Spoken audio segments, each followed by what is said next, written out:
Hi friends, how are you? ఎలా ఉన్నారు? బాగున్నారా? ఇది మనం వినే కంప్లైంట్స్లలో విచిత్రమైన కంప్లైంట్స్ కొన్ని వినడానికి విచిత్రంగా ఉంటాయి, కానీ ఫ్యాక్ట్స్ అనమాట. అందులో ఒకటి ఏంటంటే బాడీ స్మెల్. చాలామందికి ఇది తెలిసి ఉంటుంది కానీ బయట మాట్లాడుకోలేరు. కానీ ఇలాంటివి కూడాను కంపెనీస్లోన ఒక మేజర్ ఇష్యూ అనమాట. ఇది రీసెంట్గా నేను ఫేస్ చేసిన కంప్లైంట్ అనమాట. రీసెంట్లీ అంటే 1 month or 2 months అవుతుందన్నమాట. ఫేస్ చేసిన ఇష్యూ ఏంటంటే, మాకు ఒక ఇతనున్నారు, ఒక పాకిస్తానీ అతను ఇన్వెంటరీలో పనిచేస్తున్నాడు, ఇన్వెంటరీ టీంలో. అతని నుండి బాడీ స్మెల్ వస్తుందని చెప్పేసి ఒక స్టాఫ్ కంప్లైంట్ చేశారు. ఒక స్టాఫ్ అని కాదు, వాళ్ళు అనుకుని చెప్పారనుకుంటా. అదే రోజు 3-4 అదే విషయం చెప్పారన్నమాట. ఇలా అని చెప్పేసి తన దగ్గర. ఇది కంప్లైంట్ ఆఫీస్కి రావడానికి ముందే ఏం జరిగిందంటే,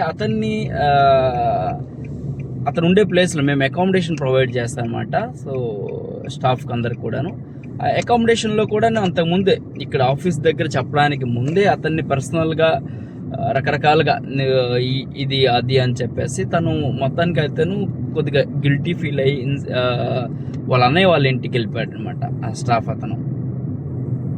అలాంటిది ఉంటుందన్నమాట. సో వినడానికి విచిత్రంగా ఉన్నా కూడాను ఇది వర్క్ ప్లేస్లో చాలామంది జరుగుతూ ఉంటాయి. కొంతమందికి వాళ్ళకే తెలియదు వాళ్ళ బాడీ నుండి అలాంటి దుర్వాసన, అది స్మెల్ వస్తుందని చెప్పేసి.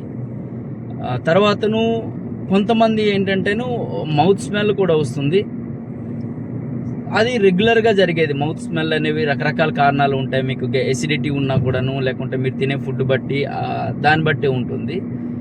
అది వేరే సంగతి. బట్ బాడీ స్మెల్కి వచ్చేటప్పుడు కూడాను ఇది కూడాను కొంతమందికి ఏంటంటే వాళ్ళకి తెలీదు. వాళ్ళు పనిచేసే ఎన్విరాన్మెంట్, వాళ్ళు ఉండే మీన్స్ వాళ్ళు తినే ఫుడ్, తర్వాత వాళ్ళ హైజీన్, రెగ్యులర్ బట్టలు ఉతుకుతున్నారంటే కొంతమంది ఏంటంటే ఒకే డ్రెస్ 3 days వేస్తారు. కొంతమంది ఏంటంటే ఒకే డ్రెస్ ఒక్క రోజుకి మాత్రమే వేస్తారన్నమాట. అలాంటిది. ఈవెన్ అతను ఇక్కడ బయట కూడా పనిచేయడు, ఇన్ హౌస్ అనమాట. నేనంటే ఆఫీస్లోనే పనిచేస్తాడు. బయటకు వెళ్ళి మార్కెటింగ్ జాబ్ ఏం కాదనమాట. ఇంట్లో ఆఫీస్లోనే పనిచేసే జాబ్ అయినా కూడా తనకు బాడీ స్మెల్ వస్తూ ఉంటుంది అనమాట.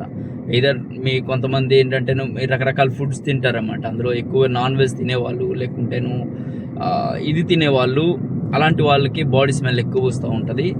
అదేవిధంగా గ్యారేజీల్లో గట్రా పనిచేసే వాళ్ళకి కూడాను ఒక రకమైన దుర్వాసన అనేది వస్తూ ఉంటుంది. సో ఇది కామన్గా ఉండేది ఇష్యూ అనమాట కంపెనీస్లోన గట్రా. సో ఏంటంటే వీటికి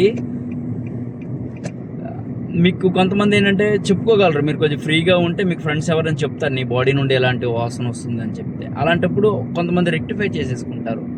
కొంతమందికి అది ఒక హ్యాబిట్లా మారిపోతుందన్నమాట. వాళ్ళ లైఫ్ స్టైల్ అనేది విచిత్రంగా ఉంటుంది. ఇప్పుడు కొంతమంది మన దీంట్లో బీహార్ వాళ్ళు ఉన్నారు. వాళ్ళు కొద్దిసార్లు స్నానం చేస్తారు, కొన్నిసార్లు స్నానం చేయరు.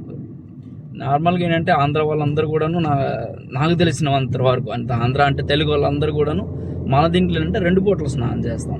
ఉదయం స్నానం చేస్తాం, సాయంత్రం ఇంటికి వెళ్ళాక మళ్ళీ ఆఫీస్ నుండి కంప్లీట్ అయ్యాకను ఒకసారి స్నానం చేస్తాం. ఈవెన్ వింటర్ అయినా కూడాను వేడి నీళ్ళు పెట్టుకుని అయినా స్నానం చేస్తాం. కానీ ఈ బీహార్ వాళ్ళు, నార్త్ ఇండియన్స్లో చాలామంది, పంజాబీలు వాళ్ళు ఏంటంటే ఒకసారి స్నానం చేయడమే గ్రేట్ అనమాట. మీకు మన ఇండియన్స్లో చూసేటప్పుడు పంజాబీల నుండి కూడా ఎక్కువ నేను అబ్జర్వ్ చేస్తుంది అంటే పంజాబీ వాళ్ళ నుండి, బీహార్ వాళ్ళ వైపు నుండి ఎక్కువ ఈ బ్యాడ్ స్మెల్ అనేది వస్తుందన్నమాట బాడీ నుండి. ఇది చాలా ఇబ్బందిగా ఉంటుంది. మన దగ్గర హైదరాబాద్లో గట్రా అయితే నార్త్ ఇండియన్స్ అంతగా ఉంటారా లేదా నాకు తెలియదు, కానీ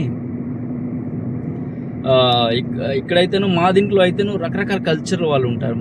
మెయిన్ ఇప్పుడు పనిచేస్తున్న దగ్గర అయితేను మాకు సుడానీస్ ఉన్నారు, మాకు పాకిస్తానీస్ ఉన్నారు, ఇరానీస్ ఉన్నారు, తర్వాతను ఈజిప్టియన్స్ ఉన్నారు, ఇండియన్స్ ఉన్నారు, బంగ్లా వాళ్ళు ఉన్నారు. ఈ బంగ్లా వాళ్ళు కూడానండి వాళ్ళ అకామిడేషన్కి వెళ్ళడానికి కూడా ఇబ్బందిగా ఉంటుంది అనమాట. అంత దారుణంగా వాసన వస్తూ ఉంటుంది. వాసన అంటేను బ్యాడ్ స్మెల్ వస్తూ ఉంటాయి. వాళ్ళ అకామిడేషన్లో వెళ్ళాం, బంగ్లా వాళ్ళు ఉండే వాళ్ళ దగ్గర వాళ్ళు కూడాను ఎక్కువ వాళ్ళు తినే ఫుడ్ ప్రకారమో లేకుంటే హైజీన్ విషయంలో వాళ్ళు చాలా బ్యాడ్ అనమాట, బంగ్లా వాళ్ళు కూడాను. ఇది చాలామంది ఈ కంప్లైంట్ అనేది వస్తూ ఉంటుంది. ఇది ఒక హెడేక్ ఉంటుంది, దీన్ని ఎలా సాల్వ్ చేయాలని చెప్పేసి అలా ఉంటుంది. నేనైతే అతన్ని బయటికి పిలిపించి జస్ట్ అలాగా, అంటే కంప్లైంట్ వచ్చింది అని కాకుండాను జస్ట్ ఒక చాయ్ తాగుదాం అనేటట్టు బయటికి తీసుకెళ్ళి క్యాజువల్గా మాట్లాడాను అనమాట. ఇలా అంటున్నారు, ఇలా కొంతమంది చెప్పారు అని చెప్పేసి మాట్లాడాను. మాట్లాడితే అతను ఏమన్నాడంటే, లేదు వాళ్ళు నన్ను టార్గెట్ చేస్తున్నారు, నేనంటే వాళ్ళకి ఇష్టం లేదు, అందుకోసమని ఆ రకంగా చెప్తున్నారు. నేను ఆల్రెడీ వాళ్ళు ఇప్పుడు కాదు, నాకు 1 మంత్ అంతే ఎప్పటి నుండో కూడా వాళ్ళు ఈ రకంగా టార్గెట్ చేసి ఇది చేస్తున్నారు. అందుకే నేను రూమ్ నుండి కూడా బయటకెళ్ళిపోయి మా అన్నయ్య వాళ్ళ రూమ్లో ఉంటున్నాను అని చెప్పాడంట. ఇన్ఫాక్ట్ నాకు కూడాను అప్డేషన్ అనేది రాలేదు. అతను మా అకామిడేషన్ నుండి వెళ్ళిపోయి వాళ్ళ అన్నయ్య వాళ్ళ అకామిడేషన్లో ఉంటున్నాననే విషయం నాకు అతను చెప్తే వరకు తెలియదు అనమాట. అది సో చెప్పానమాట వాళ్ళకి, ఓకే ఎనీహౌ ఏం చేస్తావంటే, నువ్వు ఒకటి హైజీన్, రెగ్యులర్గా ఒకే బట్టలు వాడొద్దు, తర్వాత నువ్వు ఎటువంటి ఫుడ్ తింటున్నావు అనేది నాకు తెలియదు, ఫుడ్ విషయంలో నాన్ వెజ్ కొద్దిగా తగ్గించేసుకో, తర్వాత నువ్వు డ్రెస్ అనేది డైలీ ఒక్క ఏ రోజు వేసుకున్న బట్టలు అది ఒక్క రోజుకి మాత్రమే వేసేసుకో, రెగ్యులర్లీ 2-3 డేస్ అదే బట్టలు వాడ మాకు, నీకు కావాలంటే నువ్వు పర్ఫ్యూమ్స్ వాడేసుకో, నీ బాడీ నుండి వస్తుందని చెప్పేసి అతనికి చెప్పానమాట. సో ఇది కామన్గా చాలామంది చెప్పుకుంటారు, చెప్పుకోకపోవచ్చు, కానీ ఇది ఇష్యూ అనమాట. సో ఇది చాలామంది ఫేస్ చేస్తూ ఉంటారు నాకు తెలిసి.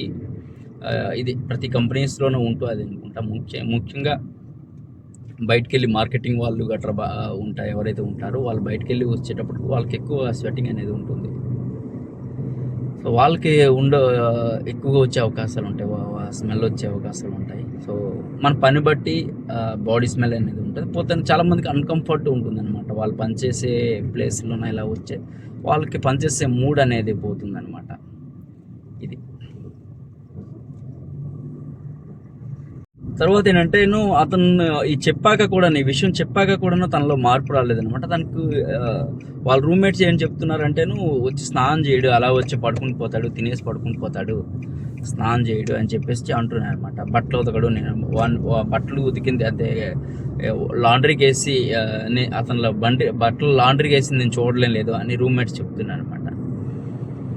సో కొన్ని రోజులు ఇప్పుడు కూడా అబ్జర్వ్ చేసినా కూడాను అతను అదే విధంగా ఉంటాడు అనమాట. కొంతమంది అడాప్టబిలిటీ ఉండదు అనమాట, అదొక కష్టం. దీనివల్ల ఏమంటే అవుతారంటే, మీరు మీ టీంలో ఒంటరి అయిపోయి లాస్ట్కి కొన్ని కంపెనీస్ టెర్మినేట్ కూడా చేస్తాయి అనమాట. చెప్పి మారకపోతేనే, ఇప్పుడు ఒకరి కోసమని 10 మందికి ఇబ్బంది పెట్టడం కష్టం కదా. సో ఏదో ఒక షాక్ చెప్పేసి టెర్మినేట్ చేస్తారు కంపెనీ నుండి. లేదు అనుకుంటే మీరే గిల్టీ ఫీల్ అయిపోయి బయటకు వెళ్ళిపోతారనమాట ఎంప్లాయీసే. అతను ఇప్పుడు చెప్పా కదా, వీళ్ళు టార్గెట్ చేస్తున్నారు, ఇప్పుడు నుండి అలా అంటున్నారు, అందుకే నేను రూమ్ నుండి వెళ్ళిపోయి మా అన్నయ్య వాళ్ళ రూమ్లో ఉంటున్నాను అని చెప్పేసి అతను చెప్పాడు కదా. ఇదే రకంగా అతనికి ఏంటంటే కంపెనీ మీద ఒక బ్యాడ్ ఇంప్రెషన్ వచ్చేసి తర్వాతను వాళ్ళే ఎగ్జిట్ అయిపోతారు. ఇలాంటివి ఉంటాయి. సో ఒకసారి ఆలోచించండి, ఎవరైనా మీకు చెప్తున్నారా లేదా అనే విషయం తెలియదు. కొంతమంది చెప్తారు, క్లోజ్ ఫ్రెండ్స్ ఉండేటప్పుడు నీ బాడీ నుండి ఎలా వాసన వస్తుంది చూసుకో అని చెప్తారు. కొంతమంది ఏంటంటే మనకు ఒకటి అలవాటు అయిపోయింది కదా. ఇప్పుడున్న లైఫ్ స్టైల్ ఏంటంటే ఎదుటి వాళ్ళ తప్పుని ఎత్తి చూపడం కూడా తప్పు అయిపోయింది ఈ రోజుల్లో. సో తప్పులా ఫీల్ అవుతారు అనమాట. అతను చెప్తే ఏమనుకుంటాడో, మా ఇద్దరి మధ్య ఉన్న రిలేషన్షిప్ ఏమవుతుందో, బ్రేక్ అవుతుందో అని చెప్పేసి మొహమాటాన్ని కొంతమంది చెప్పరు. సో ఎనీహౌ మనల్ని మనం మార్చుకోవడం అనేది ఇంపార్టెంట్ అనమాట. దాన్ని అడాప్టబిలిటీ అంటారు. కంపెనీ ఉన్న పరిస్థితులు బట్టి మనం మారడం అనేది. ఇదే విధంగా కాకుండా మౌత్ ఇది కూడా బ్యాడ్ స్మెల్ కూడా చాలామందికి ఇది కూడా నోటి దుర్వాసన కూడా వస్తూ ఉంటుంది. ఒకటి సిగరెట్లు తాగుతూ ఉంటారు, అదొక లైఫ్ స్టైల్. ఈ రోజుల్లోనే ఏంటంటే కార్పొరేట్ కల్చర్లో లైఫ్ స్టైల్లో సిగరెట్ తాగడం అనేది ఒక అలవాటుగా మారిపోయింది. ప్రతి 2-3 అవర్స్కి ఒకసారి బయటకు వెళ్ళి దమ్ముకు ఒక చేత్తో చాయ్, ఒక చేత్తో సిగరెట్ అనమాట దమ్ము కొట్టడం అనేది ఒక కల్చర్గా మారిపోయింది. మనం మాట్లాడుకునేటప్పుడు బయటకు వెళ్ళి అలాగా కబుర్లు చెప్పుకునేది, సిగరెట్లు తాగుతూ కబుర్లు చెప్పుకునేది అనమాట. ఇది ఒక కల్చర్గా మారిపోయింది. దీనివల్ల కూడా ఏంటంటే, ఒకటి హెల్త్ పాడవుతుంది, రెండో విధంగా ఏంటంటే మీ దీని నుండి స్మెల్ వస్తుంది, మీ మౌత్ నుండి బ్యాడ్ స్మెల్ అనేది వస్తుంది అనమాట. అదేవిధంగా కొంతమందికి గ్యాస్ట్రిక్ ఉంటుంది, గ్యాస్ట్రిక్ ఉన్నా కూడా ఇలాంటి వాసన వస్తుంది. తినే ఫుడ్ కూడాను, మీరు తినే ఫుడ్లో గార్లిక్లు ఇలాంటి ఆనియన్స్ గట్రా వల్ల కూడా వస్తుంది అనమాట. నార్మల్గా వస్తే పర్లేదు, కానీ విపరీతంగా ఇతరులకి ఇబ్బంది పెట్టేంతగా ఉంటే మీతో ఎవరు మాట్లాడడానికి కూడా ఇష్టపడరు, మీ పక్కన ఎవరు కూర్చోడానికి కూడా ఇష్టపడరు అనమాట. సో అలాంటప్పుడు మీరు ఇన్సెక్యూరిటీ ఫీల్ అవుతారు. తర్వాత మీకు చాలా గిల్టీనెస్ ఉంటుంది, మీకు తెలియకపోయి ఉండొచ్చు. మీ బాడీ స్మెల్ కానీ మీ మౌత్ స్మెల్ కానీ మీకు తెలియదు అనమాట. సో దీనివల్ల మీరు ఒంటరి అయిపోతారన్నమాట. డిప్రెషన్‌లో ఫీల్ అవుతారు. ఎవరు ఎందుకు మాట్లాడట్లేదు అనే విషయం మీకు అర్థం కాకుండా ఉంటుంది. సో ఎవరైనా ఉంటేను చెప్తేను మౌత్ ఫ్రెషర్ వాడుకోనేది, లేకుంటేను 2 టైమ్స్ బ్రష్ చేసేది, ఏదైనా ఉంటేను అలాంటివి ట్రై చేసేసుకోండి. గార్లిక్ ఉన్న ఎక్కువ ఫుడ్స్ గానీ, లేకుంటే రా గార్లిక్, ఆనియన్స్ తినేది ముందు రోజు ఆఫీస్‌కొచ్చే ముందు రోజే ఇలాంటివి తినేది, లేకుంటేను ఏ రకమైన ఫుడ్స్ వల్ల స్మెల్ వస్తుందనే విషయం తెలుసుకొని దాన్ని అవాయిడ్ చేయడం అనేది మంచిదనమాట ఇది. ఎందుకంటేను ఇది వర్క్ కల్చర్‌లోకి వచ్చేటప్పటికి చాలామందికి డిస్టర్బ్ చేస్తది. మిగతా వాళ్ళకి డిస్టర్బ్ చేస్తదనమాట. మీకు కూడాను వాళ్ళ నుండి ఇది కూడా దాన్నేమంటారు, దూరం పెంచుతుంది. మీకు వాళ్ళకి గ్యాప్ కూడా పెంచుతుంది.